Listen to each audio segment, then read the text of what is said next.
Hello বন্ধুরা, আজকে আপনাদের জন্য আরো একটি ব্লগ নিয়ে আমি চলে এসেছি।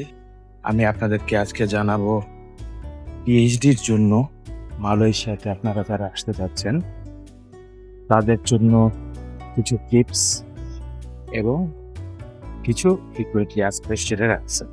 যারা পিএইচডির জন্য মালয়েশিয়ায় আসতে যাচ্ছেন অবশ্যই আপনাদেরকে খেয়াল রাখতে হবে যে আপনারা যেই সাবজেক্টেই অনার্স এবং মাস্টার্স করে থাকেন না কেন সেই সাবজেক্টের সাথে কিছুটা হলেও রিলেটেড কোনো একটা সাবজেক্টে কিন্তু আপনাদের পিএইচডির জন্য আসতে হবে, এবং এই সাবজেক্টটি হতে পারে ম্যানেজমেন্ট রিলেটেড, এটি হতে পারে আপনার যদি ডিগ্রি থাকে ইঞ্জিনিয়ারিংয়ে, ডিগ্রি থাকে হেলথ কেয়ার সেক্টরে, ডিগ্রি থাকে কোনো টেকনিক্যাল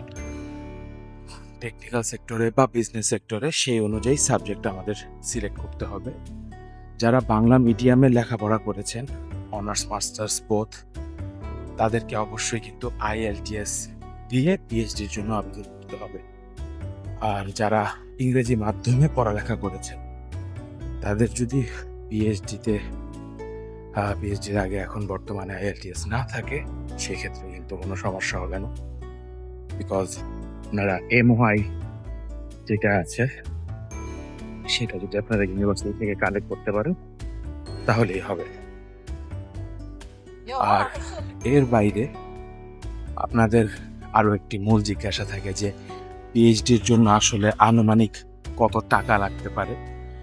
তো এটার উত্তর হচ্ছে যে ইউনিভার্সিটিগুলো মোটামুটি মিড রেঞ্জ থেকে হাই রেঞ্জে, যেগুলো ব্ল্যাক লিস্ট হওয়ার সম্ভাবনা নেই এবং আপনারা যেহেতু একটা লং টার্মের জন্য আসতে যাচ্ছেন, এই সময়ে কোনো ধরনের অ্যাটলিস্ট বন্ধ হয়ে যাওয়ার সম্ভাবনা না, এই ধরনের ইউনিভার্সিটিগুলোতে কিন্তু প্রথম বছর ভর্তি সহ আপনাদের ভিসা প্রসেসিং এর মেইন ইএমজিএস এর ফিজ সহ অ্যাপ্রক্সিমেট খরচ পড়ে যায় বাংলাদেশি টাকায় 6.5 থেকে 7 লাখ টাকার মতো প্রথম বছরের জন্য উইদাউট এনি স্কলারশিপ, এবং তার পরবর্তী বছরগুলোতে সেই টাকাটা কমে চলে আসে 4 লাখ থেকে 4.5 লাখ টাকার মধ্যে পার ইয়ারের জন্য।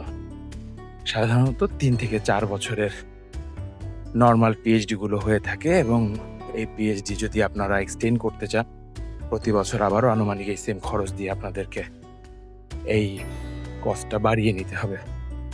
এর বাইরে আরও একটি প্রশ্ন থাকে যে গ্যাপ অফ স্টাডিজ, অনেক দিন ধরে জব করছি, এখন মালয়েশিয়ায় আসতে যাচ্ছি পড়ালেখা করার জন্য, আমি লং টার্মে এখানে থাকতে চাচ্ছি উইথ স্পাউস অ্যান্ড চিলড্রেন আসতে চাচ্ছি। হ্যাঁ, পিএইচডির জন্য এই সবগুলোই বাংলাদেশ থেকে স্টুডেন্টদের জন্য পসিবল। এর জন্য ব্যাংকে কিছু স্টেটমেন্ট রাখা লাগে স্পাউস বা চিলড্রেন আনার আগে, সেই জিনিসগুলোর বিষয়ে আমি বিস্তারিত অন্য আরেকদিন বলবো। আর এর বাইরে অবশ্যই আপনার এডুকেশনাল রেজাল্ট এবং এডুকেশনাল সাবজেক্ট, কোথায় আপনি জব করছেন, এই জিনিসগুলো কিছুটা ম্যাটার করে অবশ্যই। তো ওভারঅল মিলিয়ে এই ছিল পিএইচডির জন্য বেসিক ফ্রিকুয়েন্টলি আস্কড কোয়েশ্চেনের অ্যান্সার। আপনাদের কোনো প্রশ্ন থাকলে আমাদেরকে অবশ্যই কমেন্ট বক্সে জানাবেন। নিত্য নতুন আরও ভিডিওর জন্য আমাদের চ্যানেলটিকে সাবস্ক্রাইব করে রাখতে পারেন। দেখা হবে শীঘ্রই কোনো নতুন একটি ব্লগে। ভালো থাকবেন।